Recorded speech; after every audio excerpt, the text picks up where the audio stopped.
duran.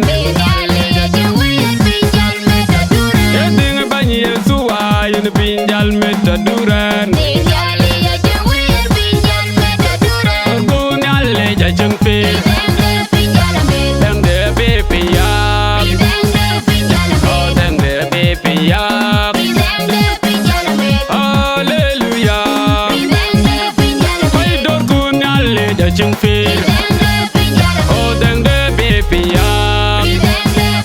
Oh dang de bepi yak. Hallelujah.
Yin pinjal meta duran.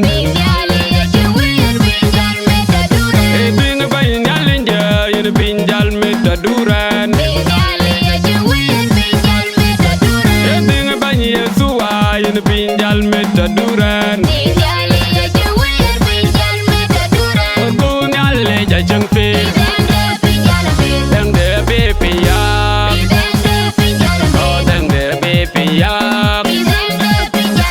Hallelujah. Koi dor gunyale jajeng fil.